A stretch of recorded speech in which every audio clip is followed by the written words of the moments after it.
सौरभ जी, आज आपके सम्मान में बहुत बड़ा कार्यक्रम हुआ है।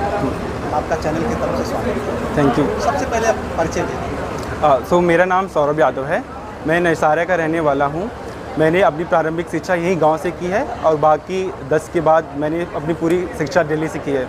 मैंने दिल्ली के विश्वविद्यालय सत्यवती कॉलेज से ही अपना ग्रेजुएशन इकोनॉमिक ऑनर्स में किया और मैंने अपनी post graduation Indian statistical institute new Delhi से क्वांटिटेटिव इकोनॉमिक्स में किया। मैंने उसके बाद 1 साल तक जॉब किया। फिर मैंने इस बार अपने सेकेंड अटेम्प्ट में इंडियन इकोनॉमिक सर्विस एग्ज़ाम में 5th रैंक लाया है।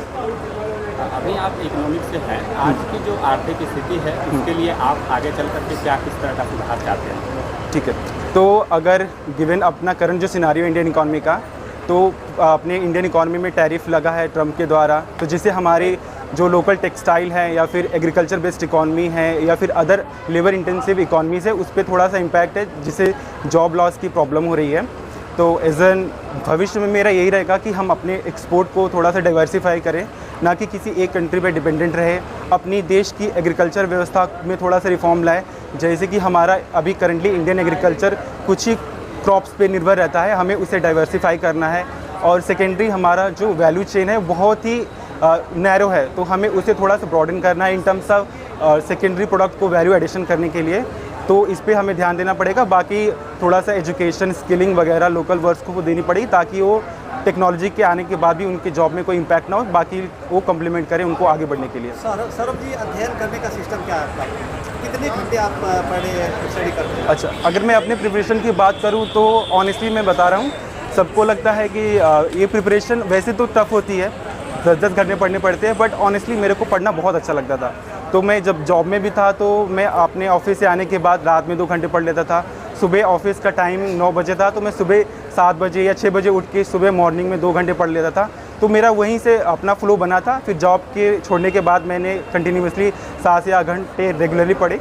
बीच में थोड़े मन नहीं करते थे पढ़ने के लिए, तो खुद को मोटिवेट करता था कि शायद मैं इतने लोगों का उम्मीद हूँ तो मुझे पढ़ना चाहिए। और कभी जब आपने सबसे ख़राब परिस्थिति में अगर आप निश्चय करते हैं कि नहीं हमें आगे बढ़ना है, तो शायद वो आपके लिए हमेशा एक मोटिवेशन का काम करता है। तो यही था मेरा। सर, आज के डेट में बहुत से सोशल मीडिया है, ट्यूशन है, कोचिंग है, ऑनलाइन क्लासेज हैं, सब कुछ है, लेकिन आप उसको अवॉइड क्यों कर रहे हैं? अब देखिए, बच्चे आजकल तो किसी भी बैच का सब्सक्रिप्शन ले लेते हैं पढ़ने के लिए, लेकिन ये होता है कि वो अपने उस लक्ष्य को जो अंदर से वाई होता है कि हम क्यों पढ़ना स्टार्ट किए थे, शायद उसको सोशल मीडिया के टाइम में भूल जाते हैं। तो उनको अपना वो हमेशा ध्यान रखना चाहिए कि वो किस लिए ही स्टार्ट किए थे।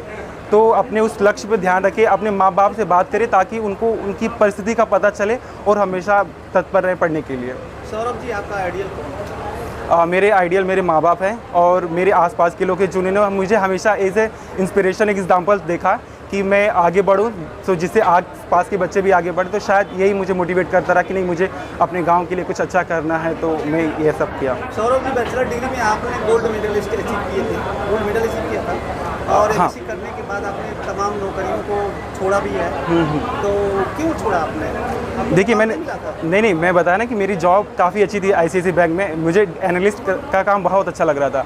बट वही कहीं डीप डाउन मेरे को लगता था कि अगर मेरी शिक्षा इकोनॉमिक्स में है तो अपने देश के लिए थोड़ा सा कुछ बड़े पैमाने पे कुछ काम करता हूँ, क्योंकि जो सरकार पॉलिसीज़ बनाती है उसे किसी 1-2 बैंक का नहीं बल्कि पूरे देश के तमाम छोटे वर्ग का भला होता है। तो यही एक मोटिवेशन था कि मैं उनके लिए कुछ करूँ। तो मैंने जॉब से रिज़ाइन किया और इस आर्थिक परीक्षा में भाग लिया। हाल में जो कंपटीशन है, क्लियर करने वाले बच्चों को क्या कहेंगे? इनकमिंग एक्सपीरियंस को मेरा यही रहेगा कि आपने जो लक्ष्य चुना है, चाहे कोई भी एग्ज़ाम हो, आप उस पर तत्पर रहिए। अगर आप अपने सिलेबस को, जो फिक्स सिलेबस होता है, उस पर ध्यान रखिए, अपने नोट्स बनाइए और मल्टीपल रिवीजन और राइटिंग प्रैक्टिस करिए। इवेंचुअली अगर भगवान, आप मेहनत करते हैं तो भगवान भी आपका साथ देगा और आप लगे रहिए, भविष्य आपका ही होगा। सर, जो आपका जो ये पद है उसके बारे में थोड़ा सा बताइए। जो इंडियन इकोनॉमिक सर्विस है, एक ग्रेड ए जॉब होती है।